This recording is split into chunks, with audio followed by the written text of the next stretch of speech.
할렐루야. 식사 맛있게 하셨나요? 늘 건강하고 행복했으면 좋겠습니다. 이 시간 제가 한번 선포할 텐데 여러분 믿음으로 아멘 하시면 정말 하늘에서 큰 은혜와 복이 임할 줄 믿습니다. 여러분 행복하십시오. 성령 충만하십시오. 아멘. 오늘은 사여전도회 헌신 예배로 드려집니다. 사여전도회라는 얘기를 듣고 어떤 인물에 대한 말씀을 좀 같이 말씀을 살펴보면 좋을까 고민하고 묵상하고 기도하던 중에 사여전도회와 연배가 비슷한 그 인물을 한번 좀 찾아봤어요. 그랬더니 하나님께서 아브람을 부르시고 그를 아브라함으로 이름을 바꿔주셨는데 오늘 12장 말씀에 보면 이 아브라함의 연배가 75세였다라는 걸 알 수 있습니다. 기관과 똑같은 연세는 아니지만 비슷한 연배, 그 비슷한 연배를 살았던 그 아브라함에게는 어떤 일이 있었고 굳이 그를 부르셔서 그를 떠나도록 만드셨는데 그 믿음의 여정에 무엇이 필요했는지 주님께서 가르쳐 주시고 그리고 그를 세워주셨던 것처럼 오늘 사여전도의 기간도 그리고 여기 함께 예배하기 위해 모인 모든 성도님들에게도 그 은혜가 깨달아지고 마음속 깊게 그 은혜가 누려질 수 있는 복된 시간 되어지기를 주님의 이름으로 축복합니다. 여러분, 아브라함의 아버지의 이름은 데라였습니다. 데라에게는 3명의 아들이 있었어요. 큰 아들의 이름은 하란이었고 둘째의 이름은 나홀이었고 셋째의 이름이 아브라함이었습니다. 큰 아들이었던 하란이 고향 갈대아인의 우르 그 장소에서 아버지 데라보다 먼저 죽음을 맞이하게 됩니다.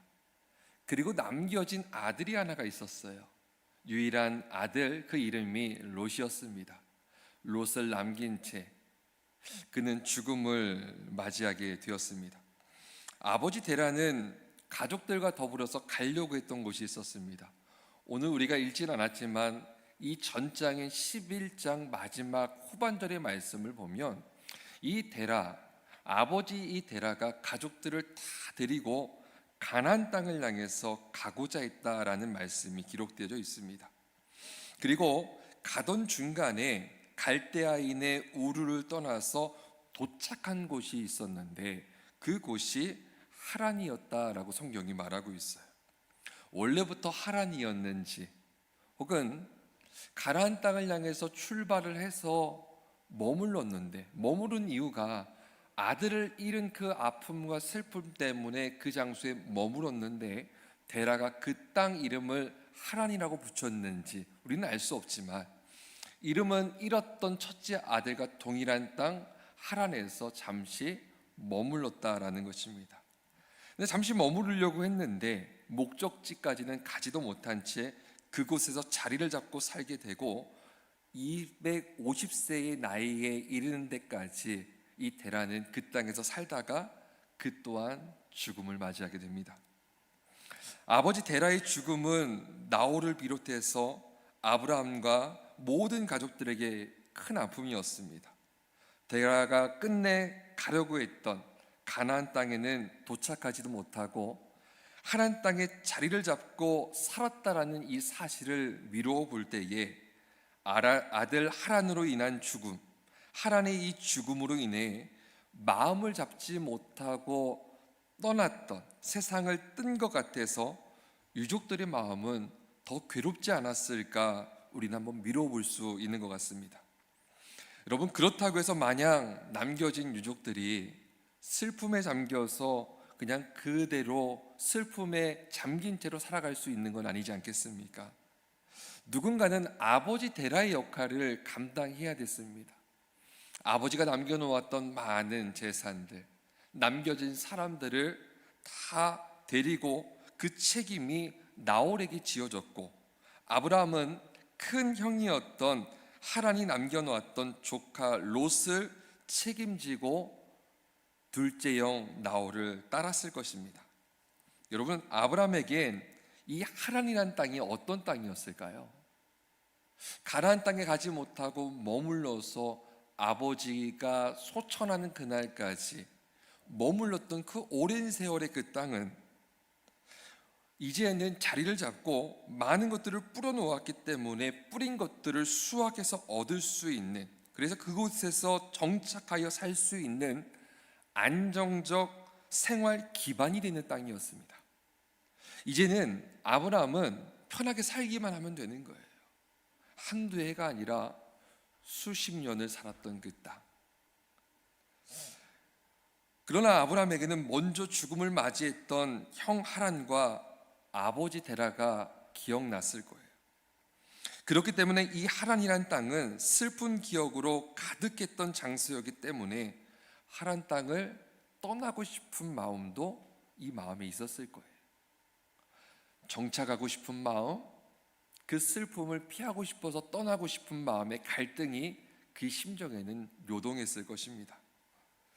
아버지 데라가 가고자 했던 창세기 11장 31절 말씀에 나오는 가나안 땅이 생각났다가도 자신의 나이가 75세라는 그 현실을 이내 직시하고 내 나이가 이제 몇인데 그냥 이곳에서 자식도 없는데 남겨진 조카 롯이나 잘 돌보고 잘 키우다가 편안하게 이 땅에서 살다가 마무리 짓자라고 하는 마음으로 그의 마음을 다시금 다잡았을 것입니다.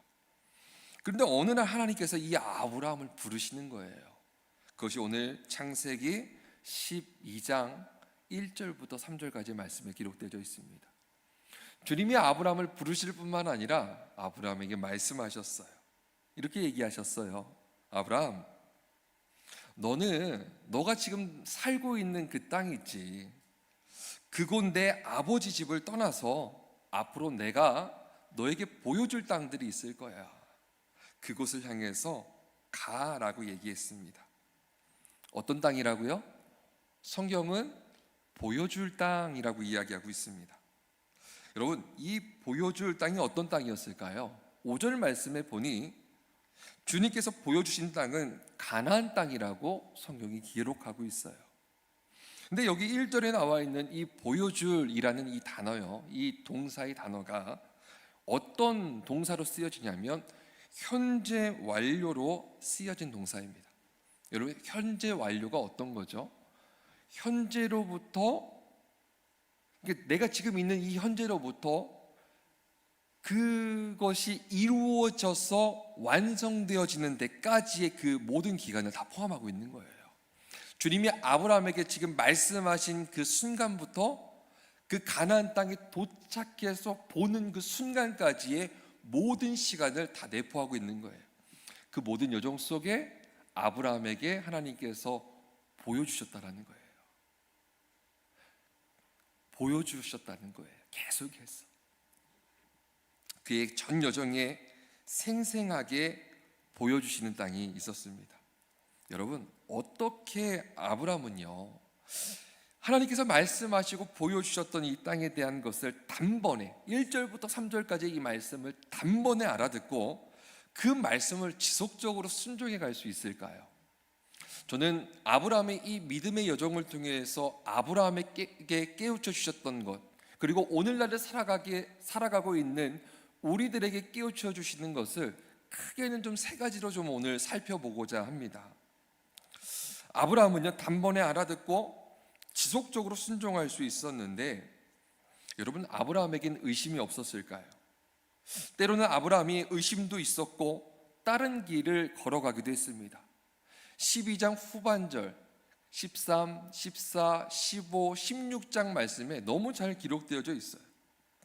그러나 하나님께서 분별치 못하고 깨닫지 못하는 이 아브라함, 흔들리고 의심하는 이 아브라함에게 어떻게 하셨냐면 지속적으로, 그리고 반복적으로, 어떻게 해요? 지속적으로 반복적으로 계속해서 찾아오시고 뭘 하셨냐면 보여주셨다라는 거예요. 주님의 찾아오심과 보여주시는 그 은혜 없이는 여러분, 순종한다는 것은 불가능합니다. 순종의 흉내는 낼 수 있어요. 우리가 하나님의 말씀을 읽고 묵상하며 순종한다고 하죠. 흉내는 낼 수 있지만 매일매일 그 말씀이 들리고 보여서 내 마음의 확신으로 매 순간 주어지지 않으면 그날은 확신했다가도 그 다음날 보여지지 않고 들려지지 않으면 또 의심하고 넘어지고 자빠지고 깨지는 것이 여러분 인생 아닙니까? 그렇기 때문에 아브라함에게 그랬던 것처럼 우리에게 지속적으로 주님께서 찾아오시는 은혜가 필요하고 그분께서 지속적으로 보여주시는 그 은혜가 있어야 우리에게 그분을 향한 순종이 가능하다라는 것입니다. 사랑하는 성도 여러분, 하나님께서 여러분에게 보여주시는 꿈이 성취되어지는 그날까지 날마다 생생하게 보여지고 들려지는 그 은혜가 여러분 생애 속에 가득 주어지기를 주님의 이름으로 축복합니다. 그래야 때로는 의심이 들고 그만두고 싶은 마음이 강렬하게 우리 인생 가운데 찾아오더라도 하나님께서 예비해 놓으신 그 목적지까지 흔들림 없이 걸어갈 수 있는 것입니다. 아브라함의 위대함이 어디 있을까요? 그는 우리와 좀 달랐을까요? 다른 건 별로 없었던 것 같아요. 그러나 아브라함의 위대함은 하나 있었습니다. 무엇이었냐면 하나님의 부르심을 끝내 외면하지 않았다는 거예요. 가나안이라는 이름, 여러분 아브라함만 아는 명칭이 아니었습니다. 그의 아버지도 알았고 그의 형제들도 알았던 그 명칭이 가나안이었습니다. 그러나 중요한 것은 대부분 관심이 없거나 이내 잊고 살아간다는 거죠. 우리에게도 하나님의 부르심이 있어요. 여러분 우리가 그 부르심을 모르는 것이 아닙니다. 우리는 하나님의 말씀도 알고 하나님의 뜻도 알고 하나님의 비전도 알고 하나님께서 우리에게 주시는 그분의 꿈도 우리는 다 알고 있습니다. 단지 관심이 없을 뿐이에요. 단지 관심이 없을 뿐이에요. 로마서 14장 17절 말씀에 이런 말씀이 있어요.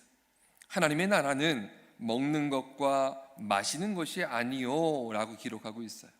근데 우리 주변에는 먹고 마실 것들이 굉장히 많이 있어요.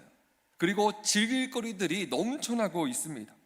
먹고 마실 것들, 즐길 것들이 너무 질비하게 많이 있다 보니까 굳이 고생하고 싶지 않은 거예요. 그리고 관심을 갖고 싶지 않은 거예요. 몰라서가 아니라 고생하고 싶지 않고 내 관심과 마음을 거기에 쏟고 싶은 마음이 없을 때가 참 많지 않습니까? 하나님께서 우리를 부르시지 않는 것이 아니라 단지 내가 거부하고 있는 것은 아닌지 내 인생을 한번 돌아볼 필요가 있다는 것입니다. 우리에게는 우리가 굳이 없다라고 우리가 얘기를 한다면 중보기도하는 자리가 있지 않습니까? 여러분 담임 목사님 청빙을 위해서 우리가 할 수 있는 기도가 있지 않겠습니까? 우리 주변에는요 여러분의 수고와 섬김의 손길이 필요한 자리가 굉장히 많이 있습니다. 안정적이고 안락한 자리에서 하나님께서는 우리를 향해서 믿음으로 발걸음을 내디뎌라 라고 말씀하고 있는 자리가 우리에게 있지 않습니까? 우리는 이미 다 알고 있어요. 무엇을 해야 되고 어느 자리에 서야 되고 어떤 뜻들을 하나님의 부르심에 합당하게 우리가 이루어가야 되는지 여기 계신 모든 분들이 전 다 알고 있다고 이미 생각을 합니다. 그러나 현재 풍족하고 주어진 좋은 것들, 주어진 모든 것들이 너무 좋은데 굳이 고생하고 싶지 않은 거예요. 굳이 내가 왜 고생해야 될까? 굳이 내가 왜 수고해야 될까? 여러분 번거롭고 안주하고 싶은 마음 때문에 여러분의 인생에 찾아온 복의 근원이 될 수 있는 기회를 놓치지 않으셨으면 좋겠습니다. 여러분에게 안락함과 풍요의 즐거움 때문에 여러분의 인생에 찾아오는 복의 근원될 기회를 놓치지 않았으면 좋겠습니다.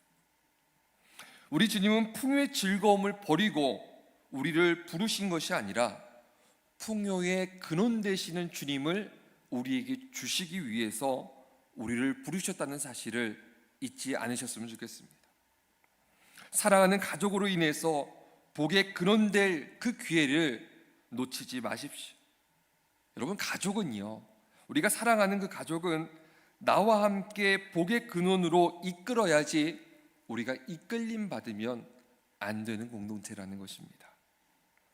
여러분, 4절에는 이런 말씀이 있어요. 아브라함이 여호와의 말씀을 따라갔고 롯도 그와 함께 갔으며, 5절에는 아브라함이 그의 아내 사레와 조카 롯과 하란에서 모은 모든 소유와 얻은 사람들을 이끌고 라고 기록하고 있어요. 여러분, 이 아브라함이 하나님의 말씀을 듣고 청종해서 그 말씀을 따라갈 때에 가장 먼저 설득해야 됐던 사람이 누구였겠습니까? 가장 먼저 설득해야 됐던 사람은 사랑했던 아내 사레였습니다. 그리고 그와 함께했던 사랑하는 가족들이었습니다. 아브라함은 하나님의 음성을 재확인해요. 그리고 재확인해서 하나님의 음성을 들었던 아브라함은 단호하게 가자고 말합니다. 아내 사레 역시 설명을 듣자마자 군소리 없이 따라갔다라는 거예요. 이렇듯 하나님의 음성을 분별하여 듣는 여러분, 배우자를 신뢰하셔야 됩니다. 여러분, 하나님의 음성을 내 배우자가 듣고 있고 그것을 위해서 몸부림치고 있다면 그 배우자의 얘기를 가볍게 들어서는 안 되고 그 말을 신뢰하고 힘써 따라줌으로 그 말에 힘을 실어줄 수 있는 배필이 되어주시기를 주님의 이름으로 축복합니다. 여러분, 남편은 아내는 남편이 자신을 좀 신뢰하지 않는다고, 그리고 따르지 않는다고 핀잔하고 불평할 것이 아니라 내 자신이 하나님의 음성을 지금 명확하게 듣고 있는지, 그리고 듣고 있기 위해서 몸부림치고 있는지 점검해 볼 필요가 있는 거예요. 핀잔하고 불평하는 데 시간을 쏟는 것이 아니라 내가 하나님 앞에 있나? 내가 하나님을 잘 따라가고 있나? 하나님의 선명한 음성을 나는 분명히 듣고 있나? 이것을 점검하는데 여러분의 에너지를 집중해야 된다는 것입니다. 사랑하는 성도 여러분, 가정에 세우신 영적 제사장인 가장과 그리고 배우자가 선명한 하나님의 음성을 날마다 듣고 그 가정을 이끌어갈 수 있도록 여러분 기도하십시오. 이 자리엔 제 아내도 와 있는데요, 아내는 좀 어떻게 생각할지 모르겠어요. 제가 요새 잔소리 비슷한 걸 하질 않습니다. 저도 이 말씀을 깨우치면 깨우칠수록 이 말로 사람이 바뀌어지는 게 아니라 하나님께서 다루어 가시는 거지라는 것을 너무 잘 알고 있어요. 결혼 횟수가 한 해 한 해 더해질 때마다 배우자에게 무언가 요구하기보다는 새벽에 기도합니다. 빼놓지 않고 기도해요. 하나님, 제가 뭘 어떻게 하겠습니까? 하나님이 하셔야죠. 여러분은 그렇지 않습니까? 우리 사랑하는 남편이, 우리 사랑하는 아내가 날마다 하나님의 음성을 듣게 해주세요. 선명하고 명확한 그 음성을 듣고 하나님 따라갈 수 있게 해주세요. 그걸 제가 보고 그 남편을, 그 아내를 힘써 쫓아서 힘을 실어줄 수 있는 하나님 그 배필이 제가 되게 해주세요. 서로 뜻이 맞지 않는다고 반목하고 불평할 것이 아니라 하나님의 음성을 듣도록 더욱 힘쓰고 공동체의 구성원들이 힘써 따를 때에 여러분의 그 가정을 하나님께서 가장 복된 길로 하나님께서 친히 이끌어 주실 줄 믿습니다. 아브라함은 그렇게 아내 사레와 조카 롯 그리고 하란에서 모은 모든 소유와 얻은 사람들을 이끌고 아버지의 그 집을 떠났다라고 성경이 말하고 있어요. 믿음의 그 여정에서 첫 번째 필요한 것이 무엇입니까? 우리가 하나님의 보여주신 그 부르심의 꿈들을요 보고 그것에 관심을 갖고 그것을 생생하게 매일매일 듣고 따라가는 것, 여러분 이것이 굉장히 필요하다라는 거예요. 여호와께서 보여주실 땅, 보여줄 땅, 여러분 현재 완료라고 말씀드렸어요. 기도할 때 그걸 보여주셨다면 들려주셨다면 그것이 성취되어질 그때까지 보고 듣고 관심 갖고 힘써 따를 수 있는 그 은혜와 복이 여러분의 가정과 여러분의 배필과 특별히 가정 안에 세우신 영적 제사장이 가장에게 위로부터 획득된 권위로 부어지기를 주님의 이름으로 축복합니다. 하나님의 이 말씀이 있었고 이 비전을 쫓을 때 여러분, 익숙한 것을 내려놓고 익숙한 것을 뒤로 한 채 떠난다는 것은 제가 앞에서 말은 쉽게 하지만 실제 삶의 현장에서는 절대 쉬운 일이 아닙니다. 무척 힘든 일입니다. 자아가 형성되고 그리고 정체성이 확립된 사람이면 사람일수록, 그리고 연배가 한 해 한 해 더 먹어가면 더 먹어갈수록, 나이가 들면 들수록 더욱 힘든 일이 이 일이에요. 그러나 그것을 붙들고 있는 것을 내려놓고 포기할 때에 주님은 우리에게 풍성한 것들을 허락해 주신다고 분명히 말씀하셨고 지금도 그 일들을 이루어가고 있습니다. 비워야 채워지는 거예요. 하나님, 내 안에 있는 것들을 비워갑니다. 하나님, 제 안이 깡통이 되어져도 좋습니다. 다 비워가게 하여 주옵소서. 하나님, 다 비우고 갑니다. 내 생각도 경험도 지식도 계획도 욕심까지도 하나님, 주님 앞에 기도하면서 예배드리면서 다 비워갑니다. 하나님, 비울 때 주님의 것들로 채워 주옵소서.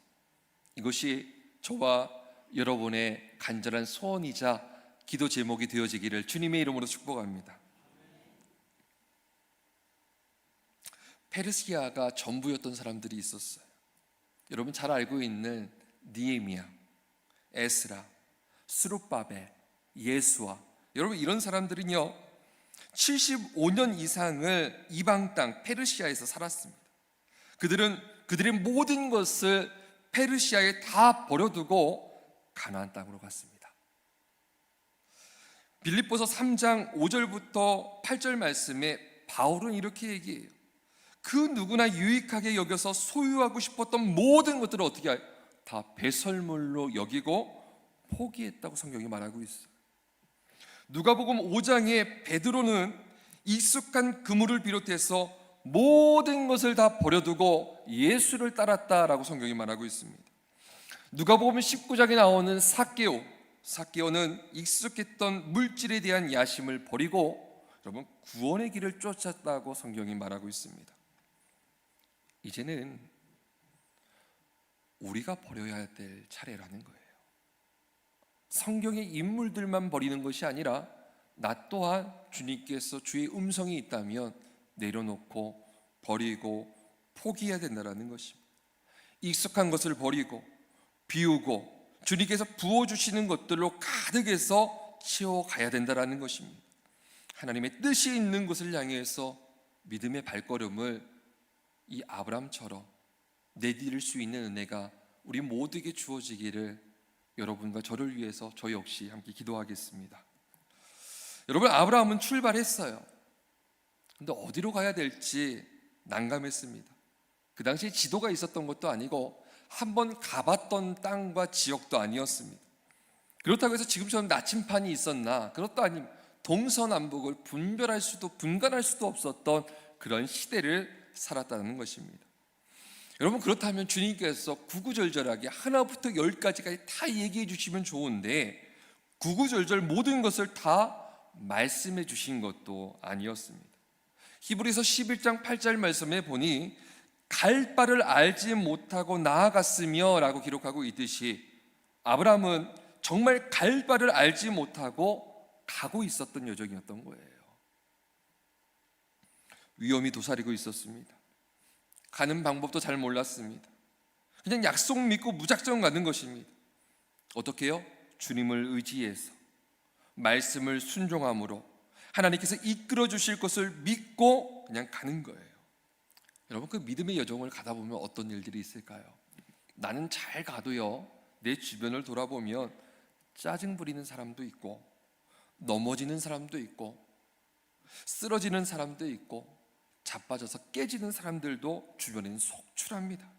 우리가 혼자 가는 게 아니라 공동체와 더불어서 가는 거기 때문에 이러한 사람들이 참 이런 주변의 일들이 많이 있을 거예요. 그래도 자기 자신을 붙드는 것이 아니라 오직 주님께 맡기고 그분만 붙들고 가는 것이 여러분 믿음의 여정이라는 거예요. 믿음의 여정은 어떻게 보면 굉장히 단순하고 명확합니다. 복잡한 게 아니에요. 나를 내려놓고 주님 붙들고 가는 거예요. 오늘 붙든 걸로 내일 가는 게 아니라 내일은 또 내일 붙들고 가고요, 모레는 또 모레 붙들고 가서 언제까지? 주님 오시는 그날까지. 주의 그 부르심이 성취가 되어져도 끝나는 것이 아니라 그 현장에서 또 주님 붙들고 가는 것입니다. 그 길에 두려움이 있습니다. 왜 그렇죠? 익숙하지 않기 때문에 그래요. 여러분, 여기에 두 번 산 인생이 어디 있겠습니까? 여러분, 인생에는 전문가가 없습니다. 왜냐하면 다 한 번밖에 살지 못하는 인생이기 때문에 그렇습니다. 여러분, 그런데 그 인생의 여정에 주님께서 부르셔서 그 믿음의 여정을 출발했다 한들 그럼 왜 두려움이 없겠습니까? 낯설기 때문에 두렵고 익숙하지 않기 때문에 두려울 것입니다. 그러나 하나님께서 말씀하신 여정이기 때문에 어떻게 해요? 주님 신뢰하고 어떻게 해요? 주님 의시하고 걸어가는 거예요. 그다음 말씀 한번 두 번째를 정리해 볼게요. 믿음의 여정에서 두 번째 우리에게 필요한 것이 무엇입니까? 버리고 붙들고, 버리고 붙들고, 버리고 붙들고. 이게 반복되어질수록 내 안에 나의 것들이 버려지고 위로부터 신령하고 하나님께서 부어주시는 좋은 것들로 내 안이 채워져 가기 시작을 하는 거예요. 믿음의 여정은요, 버리고 붙드는 이 여정의 반복이에요. 그러다 보면 어느 날 아브라함이 아브라함으로 된 것처럼 여러분의 인생이 그렇게 온전하게 든든히 세워지는 때가 있을 것입니다. 여러분, 5절 말씀을 보니 가나안 땅으로 가려고 떠나서 마침내 가나안 땅에 들어갔어요. 갈 바를 알지 못하고 갔고 믿음의 길을 걸었으나 그렇게 끝내는 어떻게 해요? 말씀을 순종하고 또 순종하고 또 순종해서 포기하지 않고 하나님의 인도하심을 따라서 하나님께 묻고 또 묻고 또 묻고 또 물어서 끝내는 가나안 땅 초입에 당도하게 됩니다. 여러분, 가나안 땅이라는 얘기를 이 아브라함이 들었을 때 어땠을까요? 전 눈물이 핑 돌았을 것 같아요. 핑 돌았을 것 같아요. 여러분, 어떤 마음인지 아시죠? 6절에 아브라함이 그 땅을 지나 세겜 땅 모래 상수리 나무에 이르니 그때에 가나안 사람이 그 땅에 거주하였더라.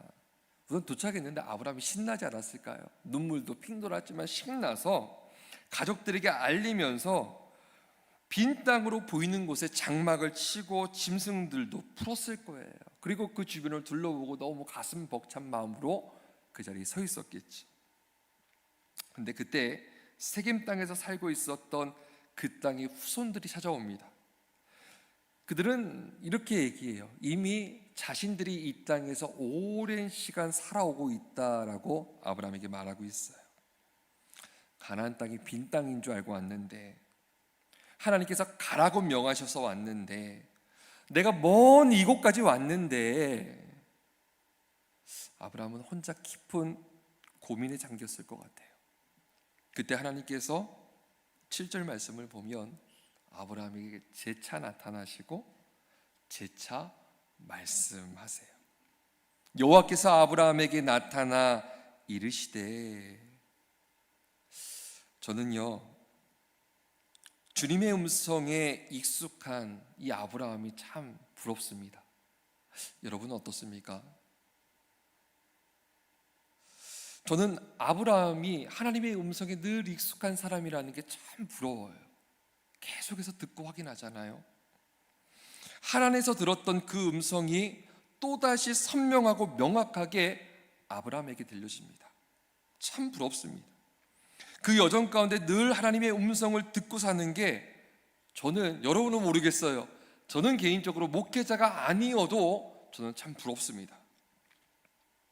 주님의 음성을 듣고 또 듣는, 항상 주님의 음성을 듣고 사는 여러분, 이 시대의 아브라함이 되어야 되지 않겠습니까? 그런 갈망이 여러분 안에 주님을 향해서 늘 충만케 되어지기를 주님의 이름으로 축복합니다. 8절을 보니 그러나 그곳에는 거주할 곳이 없던 것 같아요. 결국 아브라함은 온 식구들을 데리고 베델 동편에 있는 산지로 올라갑니다. 산지로 올라갔다고 얘기하고 있어요. 정말 힘들었을 것 같아요. 이미 먼 길을 왔는데 거할 곳이 없자 또 산으로 올라갔다는 거예요. 산이었기 때문에 장막 치는 것도 여러분 쉽지 않았을 것입니다. 불편하기는 사람만 그런 것이 아니라 짐승들도 마찬가지였을 것입니다. 그러나 산에서 내려다보는 마을은 어땠을까요? 평평한 땅, 물이 있고 초원이 있는 그 아름다운 땅을 보고 마음이 굉장히 기뻤을 거예요. 그리고 그 땅을 내려다보며 아브라함은 미소를 짓고 혼자 이렇게 생각했을 거예요. 저 평화로운 땅이 모두 다 하나님께서 내게 주셨지, 우리 자녀들에게 주셨지, 지금은 이래도 주님께서 이미 우리에게 다 주신 땅이지, 다 우리 것이 될 거야 라는 마음이 있었을 거예요. 여러분, 그런 마음이 들다가도 또 사람이 어때요? 아무리 좋아 보여도 산에서의 생활이 너무 힘들었습니다. 하루 이틀도 아니고 잠자는 것도 불편하고 무엇보다 마실 물 구하는 것이 굉장히 어려웠어요. 보통 힘든 일이 아니었습니다. 그래서 9절 말씀을 보니 그래서 어떻게 해요? 점점 또 남방으로 옮겨갔던 거예요. 여러분, 8절 말씀에 보니 이런 말씀이 있어요. 그가 그곳에서 여호와께 제단을 쌓고 여호와의 이름을 부르더니 라고 얘기하고 있어요.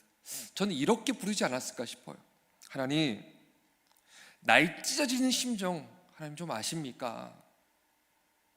이곳으로 인도하신 분이 정령 주님 맞습니까? 왜요? 갈 곳이 없잖아요. 산지도 너무 불편하잖아요. 또 남방으로 가야 되잖아요. 하나님 앞에 소리를 내서 부르며 예배를 드렸어요. 여호와의 이름을 불렀다는 것은 여러분 기도했다는 말입니다. 하나님의 말씀을 따라가는 여정에서 때로는 이 아브라함처럼 두려움에 사로잡힐 때가 분명히 있어요. 순종해서 왔는데 결과물을 보고 실족하고 실망하고 두려워할 수 있습니다. 예상치 못했던 상황과 직면해서 의심이 찾아올 때도 반드시 있을 거예요. 그러나 우리가 기억해야 될 것은 그때에 밀려오는 고독과 외로움에도 우리가 주님의 이름을 불러야 된다는 거예요. 여러분, 우리 하나님은요, 주님의 자녀들에게 말씀하세요. 그리고 그들을 이끄시고 마침내 성취하게 만들어 주십니다. 여러분, 그 여정을 어떻게 만들어 가실까요? 단번에 이루실까요? 그렇지 않아요.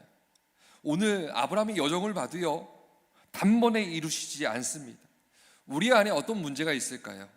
단번에 이루어 가려고 하는 조급함이 있어요. 이 조급함, 아까도 말씀드렸죠. 내려놔야죠. 그리고 또 어떻게 해요? 주님을 붙들어야죠. 조급함 내려놔서 내 안이 깡통이 된다 해도 내려놓고 또 주님 붙들고 그러면 가는 거 아니겠습니까? 아브라함의 이 믿음의 여정처럼 여러분의 믿음의 여정에도 세 번째 무엇이 필요합니까?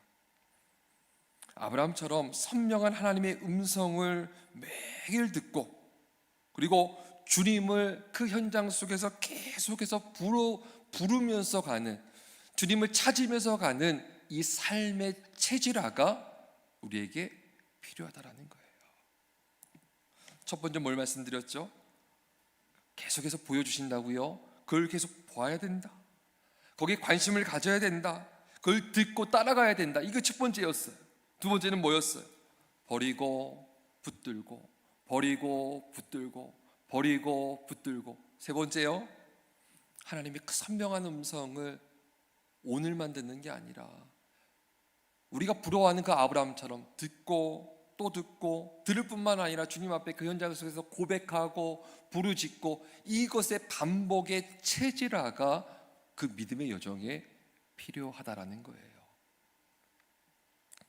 이 은혜가 여러분 모두에게, 여러분뿐만 아니라 여러분의 가정과 교회 안에 풍성히 깃들기를 주님의 이름으로 축복합니다.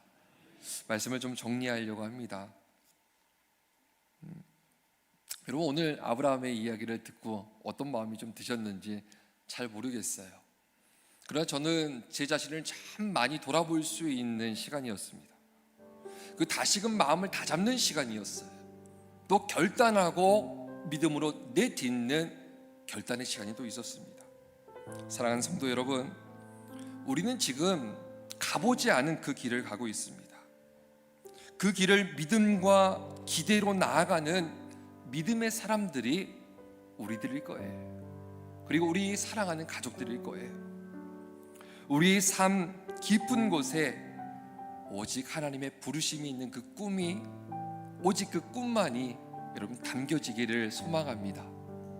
여러분은 가정과 교회 안에 하나님의 그 부르심과 아름다운 꿈만이 가득가득 채워지기를 저는 소망합니다. 아브라함에서 아브라함으로 새롭게 하신 하나님의 그 뜻이 우리의 생애에도 아름답게 이루어질 걸 믿습니다. 저는 그렇게 믿고 가고자 해요. 그 믿음으로 하나님의 강력한 임재를 간절히 소망하며 여러분과 함께 기도했으면 좋겠어요. 그리고 우리를 부르시는 하나님의 그 말씀에 우리 인생을 한번 걸어봤으면 좋겠어요. 어떻게 사나 100년밖에 못 사는 인생, 그럴 거라면 진리의 그 말씀 붙들고 인생 한번 걸어보자. 우리 가정 한번 걸어보자. 우리 교회 한번 걸어보자. 이런 마음과 결단이 우리 안에 있었으면 좋겠습니다. 크신 하나님을 온전히 신뢰하며 우리의 삶의 현장을 성령님께 내어드리며 우리가 나아갈 때에 주님의 은혜로 우리의 삶은 회복되어질 거예요. 우리의 가정도 회복되어질 거예요. 우리의 교회도 회복되어질 거예요. 뿐만 아니라 그 성령님께 온전히 의탁해서 내어드릴 때에, 우리의 주권을 다 내어드릴 때에 우리 주님 우리를 가장 아름답고 복된 인생으로, 믿음의 여정을 걸어갔던 아브라함이 아브라함으로 됐던 인생으로 우리를 아름답게 빚어주실 줄 믿습니다.